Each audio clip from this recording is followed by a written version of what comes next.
Good morning guys and welcome back to my new video. तर सकाळचे 6:30 वाजले होते आणि आम्ही तिकीट बुकिंग करायला चाललो होतो बिकॉज पप्याच्या फॅमिलीला तिरुपतीला जायचं आहे. सो एजंटच्या दुकानाच्या बाहेर थांबलो. एजंट म्हणला थोडा वेळ ये. सो घरी गेलो, शूज घातला. शूज घालून झाल्यानंतर थोडं पुढे आलो आणि बाब्या थांबला होता रस्त्यावर. मग मी बाब्या आम्ही दोघं क्रिकेट ग्राउंड कडे जायला निघालो. बाकीची पोरं पुढे गेली होती सगळी, त्यामुळे मला थोडं आज लेट झालं होतं ग्राउंड वर जायला. त्यानंतर हे आमचं क्रिकेटचं ग्राउंड आहे, तुम्ही पाहू शकता. ग्राउंड वरती पोहोचलो आम्ही. टीम डिस्ट्रीब्युशन चालू होतं. त्यानंतर टीम मागून झाल्यानंतर टॉस झाला. टॉस झाल्यानंतर आमचीच बॅटिंग आली. तर तुम्ही पाहू शकता पहिला बॉल होता, सो म्हणलं प्लेट करावं.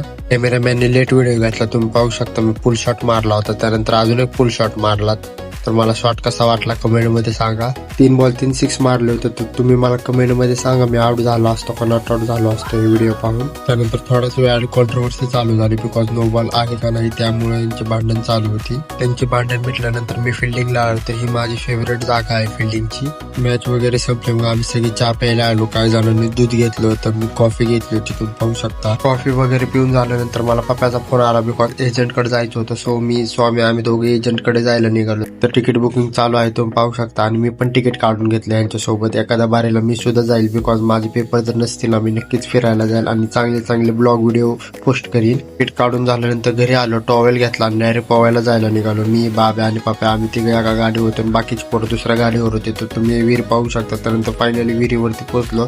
तरी आमची पोहायची विहीर आहे, तुम्ही पाहू शकता. आज पाणी फुल भरलं आहे. त्यानंतर सगळी पोरं उतरली हळूहळू, मी पण उतरलो आणि तुम्ही पाहू शकता मी कसं पोहत आहे. पोहून झाल्यानंतर वरती आलो, कपडे घातले आणि स्टॉल बांधला बिकॉज ऊन खूप लागत होता आणि तोंड काळ पडतं पाहून आल्यानंतर, त्यामुळे मी स्टॉल बांधलं मी आणि पप्पाने. त्यानंतर घरी पोहोचलो आणि लहान मुली बघा भांडी कुंडी खेळत होते, आम्हाला खायला बनवून देत होते काय काय नवीन नवीन रेसिपी. त्यानंतर घरी गेलो, जेवण केलं आणि झोपून गेलो बिकॉज मला नाईटला जायचं होतं ड्युटीला. त्यानंतर उठलो, आंघोळ केली, आंघोळ वगैरे करून झाल्यानंतर कपडे घातले. तर आजचा आउटफिट असा होता माझा, मला कमेंट मध्ये सांगा कसा. त्यानंतर लॅपटॉप ओपन केला आणि टॉस चालू होता. सीएसके आणि राजस्थानची मॅच होती आणि आपली फेवरेट टीम सीएसके आहे बिकॉज एम एस धोनी हा माझा फेवरेट प्लेअर आहे. त्यानंतर टॉस हारला. पहिलीच बॅटिंग सीएसकेची होती. There is no M S Dhoni, no Ravindra Jadeja, no Suresh Rana. पहिल्यांदा झालं होतं असं, त्यामुळे मॅच सुद्धा बघू वाटत नव्हती. माझा फेवरेट प्लेअरच येल्लो आर्मी, तुम्ही पाहू शकता. मॅच राजस्थान मध्ये होती बट स्टील सीएसके फॅन तिथे जास्त होते. तर ही राजस्थान टीमची प्लेइंग 11 आहे आणि रवींद्र जडेजा आज येल्लो जर्सी मध्ये नव्हता, पिंक जर्सी मध्ये होता. बघून खूप वाईट वाटत होते. त्यानंतर सीएसके ची प्लेइंग 11 आणि इथे एम एस धोनी सुद्धा नव्हता,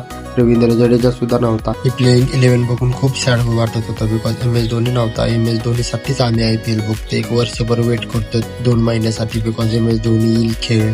बट अनफॉर्च्युनेटली ते इंजर होता, त्यामुळे बघू सुद्धा वाटत नव्हतं. पण खाली आलो, थोड्या वेळ मित्रांमध्ये बसावं म्हणलं बट वातावरण खूप खराब झालं होतं, खूप विजा वगैरे चमकत होतं. त्यानंतर घरी गेलो, जेवण केलं आणि मला जॉबला जायचं होतं. वातावरण खराब होतं तरी पण थोडा वेळ मित्रांमध्ये बसलो बिकॉज मला खूप छान फील होतं मित्रांमध्ये बसलो. त्यानंतर जॉबला जायला निघालो, जॉबवरती पोहोचलो, आतमध्ये गेलो, PC चालू केला आणि काम करत बसलो. त्यानंतर रात्रीचे 3 वाजले होते, म्हणले एक चक्कर मारून यावं बिकॉज मला झोप लागली होती खूप. माझा तोंडावर पाहू शकता. त्यानंतर गाडी काढली आणि फिरायला गेलो. तर तिथे 3 वाजले होते, आता जायचं कुठे हे प्रश्न पडला. म्हणलं स्टँडवर जाऊन एक चक्कर मारून यावं, त्यामुळे स्टँडवरती गेलो. तर हे इंदापूरचं बस स्टँड आहे आणि रात्रीचे 3 वाजता सुद्धा इथे किती बस होता तुम्ही पाहू शकता. बस 24 तास चालू असतात, ही खूप छान आहे इंदापूरसाठी. थोड्या वेळ बस स्टँड वर बसलो आणि ऑफिस वरती गेलो. तर हे आमच्या ऑफिसचा व्ह्यू आहे, तुम्ही पाहू शकता. त्यानंतर आतमध्ये गेलो, काम करत बसलो, काम वगैरे झालं. काम वगैरे करून झाल्यानंतर PC शटडाऊन केला आणि डायरेक्ट घरी जायला निघालो. पहाटेचे 6 वाजले होते आणि फायनल मी घरी पोहोचलो. तर असा होता आजचा दिवस. Thank you for watching my full video.